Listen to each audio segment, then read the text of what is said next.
Our new anime begins with a man who was a knight in his previous life, but reincarnates as the strongest cat and gets pet by an elf girl in another world. He decides to protect her at any cost and live his harem life. The story begins with a man who is killed by a demon and then reincarnates in another world. Then he sees his skills and realizes he can absorb anyone's skills after eating them. He thinks he reincarnates as a behemoth. After that, we see a harder day and goes to a dungeon. After that, when he sees his face, he realizes he is reincarnated as a cat with extraordinary skills. Then he sees a demon lord Rimuru from That Time I Got Reincarnated as a Slime and decides to eat him and absorb his skills. After eating him, he gets infinite storage and decides to kill more creatures.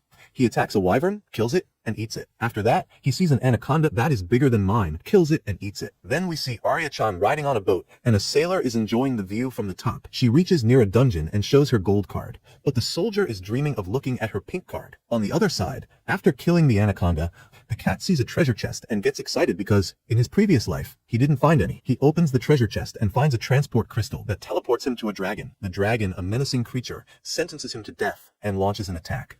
Despite the cat's efforts, the dragon's immense power leaves him defenseless. The dragon mocks him, calling him weak, and uses a skill called Ether Edge to launch an aerial attack. The cat, desperate to escape, faints from exhaustion. Then we see Arya-chan enter the dungeon and see the fainted cat. She reaches there to help him.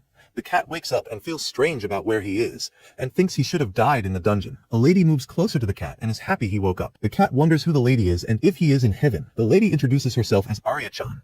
He is given kitty milk, and he goes ahead to drink it. He promised to serve and protect his lifesaver as a true knight. The cat ran towards the way his master went. He decided to look after that girl and make Arya his master because she saved his life, and decided to go with her without Arya noticing. E-rank goblins appeared to attack. Arya-chan stood up and fought the goblins. The cat marveled at how his master fought with the knives. Then suddenly, one goblin started attacking from behind. But thanks to her cat, who saved her with his power, Arya-chan was surprised and wondered why the cat came to the dungeon and also how she was saved by him. She thought the cat was no ordinary cat. As he expected, his master caressed him and thanked him for saving her. He felt so relieved as he was placed on her juicy melons, and he got angry when a man stopped them. The man, who was an S-rank adventurer, invited Arya-chan to join his party and was trying to flirt with her, but Arya-chan turned him down, saying she was not interested in joining a party with a man. He kept pushing further with his dirty game, and that pissed off the jealous cat, who cursed the man looking at her with filthy eyes. Then the cat started attacking him and bit the man. The angry man got upset and moved ahead to kill the cat, but he was stopped by the guild's receptionist, Anasan, who was an X-rank adventurer. The man lied to Anasan, saying he was just showing off his sword, and ran away out of fear. Anasan noticed the cat seemed promising and looked like a knight. Arya-chan told her the cat was her friend and had saved her when she was attacked earlier by a goblin in the dungeon. Arya-chan announced she would officially raise the cat as her pet from today on, and she named him Tama-chan. The cat, whose name is now Tama-chan, was happy he would be able to accompany his master without hesitation. Anasan told Arya-chan the cat could also crossbreed, so he might attack her during the mating season, and they could grow up to 2 meters. She asked if she would be okay with that. Arya-chan invited Tama-chan for a bath, and he felt it was absurd for a proud knight like him to bathe with a female, but he did not have a choice. After all, he is his master's knight, and he needs to stay close to her in case anything happens. Arya-chan asked Tama-chan if she would ever become strong again, and told him the story of how she was attacked by demonic troops years ago in the country where she used to live. It was then that the master fencer appeared. Tama-chan remembered he had heard about the master fencer and how he saved the entire country alone before, and had always wished to be like him. Tama-chan then made a promise that day to his master to protect her until the day she achieved her ambitions. A little while after bathing, when they got to the Adventure Guild, Anna said to give a report on the quest. She told them that it was not the right time because the man had just brought bad news to her. The bad news was that Tama-chan would be slain for injuring the Baron's son. Tama-chan immediately thought of running away to avoid being slain, but he still could not leave his master because of the vow he had made to her. The man told them the only solution was to have a duel with him, and if she won, the decree would be revoked, and he would take her as a wife. Tama-chan felt so bad that he could not protect his master, and promised to make the man pay for making his master cry. The duel began between the D-rank adventurer and Arya-chan. The man told Arya-chan to surrender as her cat was powerless, and her moves were too simple. He wanted to attack her with a knife, but Tama-chan jumped into the scene and saved his master from getting stabbed. His only duty is protecting his master with his life. While the fight was going on, Tama-chan got hurt, and the man told Arya-chan that it would have been avoided if only she had accepted to be his wife. Tama-chan told his master not to surrender, as he would do everything to save her.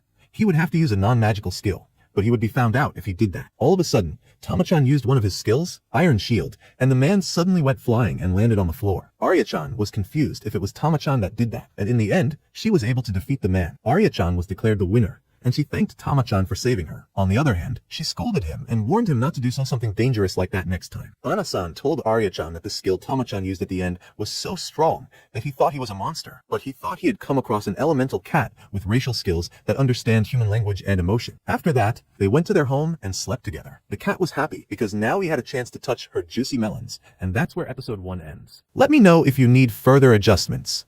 The story begins with our hero, Yuria, waking up from a dream as he arrives at the shrine where he will now live. A girl notices him, thinking he's praying for good grades because she sees a book in his hand. However, Yuria doesn't believe in gods, so he heads to the house next to the shrine. When he finds no one home, he decides to go inside, but soon hears voices, girls changing clothes. He tries to leave quietly, but the door suddenly opens, revealing 3 heavenly maidens, and Yuria pretends he never saw any. Moments later, the girls reappear, throwing salt to purify the filth. The 3 sisters are shrine maidens, and Yuria realizes that he will be living with. He wants to forget what just happened, but Yuna, the eldest sister, clearly isn't going to make it easy for him. When Yuria asks where the priest is, Yuna explains that he's out running an errand and will return the next day. Yuria remembers his grandfather telling him about Yuna. She's in her 2nd year of high school, making her a bit younger than Yuria. At 20, is a college student. Despite being the oldest, Yuna is known to be the most childish of the sisters. The youngest sister, Asahi, is 14 and still in middle school. She quickly takes a liking to Yuria and wants him to treat her like a little sister. She also wants him to consider them all as family, since they'll be living together. Yuna, however, doesn't feel the same way and insists that they aren't family, something Yuria is fine with, as he wants to focus on his studies. Later,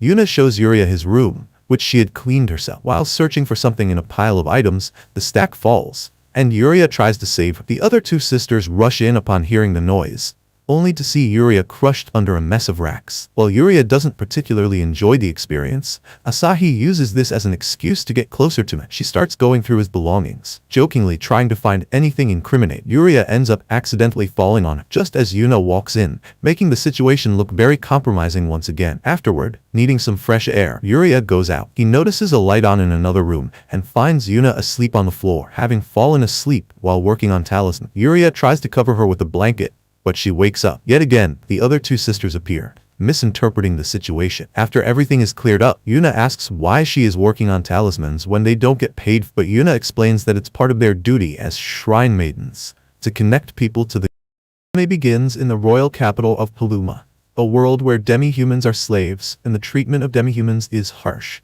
But only Banzo was the one who showed kindness to demi-humans and paid extra for their hard work. The demi-humans tried to return the money, knowing other humans would look down on Banzo for showing kindness to them. But his assistant Quinn told the guy to accept it since Banzo wouldn't back down. Banzo wanted equality for both humans and demi-humans, but in today's video, we're telling the story of the anime film Kazumo no Gatari. The movie is set in a world where supernatural creatures live among humans. It begins with a title card showing the dates from March 26th to April 7th, before introducing the main character, Koyomi Araragi. We first see Koyomi walking around, breathing heavily, with sharp fangs visible among his teeth. He finds a door, opens it slowly, and steps outside onto a balcony. Suddenly, his eyes widen as he notices the area swarming with crows.